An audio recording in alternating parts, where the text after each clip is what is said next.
വരുന്ന ISL സീസണിൽ കേരള ബ്ലാസ്റ്റേഴ്സിന്റെ ഹോം ഗ്രൗണ്ടായി കലൂർ ജവഹർലാൽ നെഹ്റു സ്റ്റേഡിയത്തെ നാളെ ഔദ്യോഗികമായി പ്രഖ്യാപിക്കും. GCDA ബ്ലാസ്റ്റേഴ്സ് പ്രതിനിധികൾ നാളെ ഉച്ചയ്ക്ക് സ്റ്റേഡിയത്തിൽ എത്തും.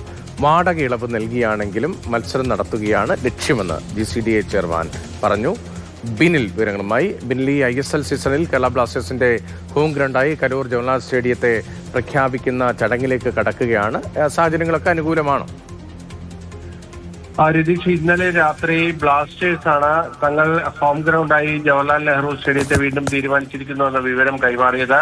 അതിനുശേഷം ഇപ്പോൾ GCDAയും അത് സ്ഥിരീകരിക്കുന്നു. നാളെ ആയിരിക്കും ഔദ്യോഗിക പ്രഖ്യാപനം. നാളെ ഉച്ചയ്ക്ക് സ്റ്റേഡിയത്തിലെ മീഡിയ റൂമിൽ GCDA ഒരു വാർത്താ സമ്മേളനം വിളിക്കുന്നുണ്ട്. അവിടെ വെച്ചായിരിക്കും ഇതിന്റെ ഔദ്യോഗിക പ്രഖ്യാപനം ഉണ്ടാകാൻ പോകുന്നത്. പക്ഷേ ഇതിന്റെ ഏറ്റവും തർക്ക വിഷയമായിട്ടുള്ളത് എത്ര രൂപ വാടക നിശ്ചയിച്ചായിരിക്കും ഈ സ്റ്റേഡിയം കൈമാറുക എന്നതാണ്. നേരത്തെ GCDAയുടെ അടിയന്തര എക്സിക്യൂട്ടീവ് ഓൺലൈനായി ചേർന്ന ഘട്ടത്തിൽ ഇതിൽ എതിർപ്പുകൾ ഉയർന്നു വന്നിരുന്നു. കാരണം കഴിഞ്ഞ സീസണിൽ 8,40,000 രൂപയാണ് ഒരു മത്സരത്തിന് വാടക ഇനത്തിൽ ഈടാക്കിയിരുന്നത്. അങ്ങനെ 1 കോടിയോളം രൂപ കഴിഞ്ഞ സീസണിൽ GCDAക്ക് ലഭിച്ചിരുന്നു.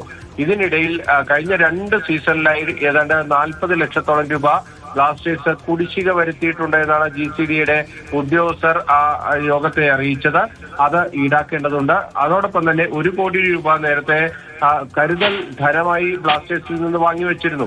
അതാണ് ഇപ്പോഴുള്ളത്. അതോടൊപ്പം ഏതാണ്ട് 80 ലക്ഷത്തോളം രൂപ 2 സീസണുകളിലായി അവിടെ പരസ്യം അനധികൃതമായി സ്ഥാപിച്ചതുമായി ബന്ധപ്പെട്ട് ഈടാക്കേണ്ടതുണ്ട് എന്ന ഒരു റിപ്പോർട്ട് കൂടി ഉദ്യോഗസ്ഥരുടെ ഭാഗത്തു നിന്നുണ്ട്. ഇത് വലിയ എതിർപ്പുകൾ ഉണ്ടാക്കിയിട്ടുണ്ട്. അപ്പോൾ ഈ വാടക ഇളവ് നൽകണമെങ്കിൽ അതിന് സർക്കാരിന്റെ മുൻകൂർ അനുമതി ആവശ്യമാണ്. പ്രത്യേകിച്ച് ഇത് വലിയ ഒരു GCDAയെ സംബന്ധിച്ചിടത്തോളം ഒരു വരുമാന മാർഗമാണ്.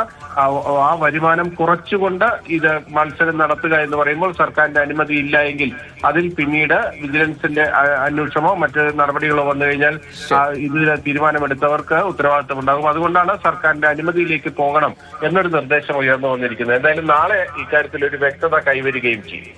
ശരി, ISL സീസണിൽ കേരള ബ്ലാസ്റ്റേഴ്സിന്റെ ഹോം ഗ്രൗണ്ടായി കലൂർ ജവഹർലാൽ നെഹ്റു അന്താരാഷ്ട്ര സ്റ്റേഡിയം നാളെ ഔദ്യോഗികമായി പ്രഖ്യാപിക്കപ്പെടാൻ പോകുന്നു. ബിനിലാണ് വിവരങ്ങൾ നൽകിയത്.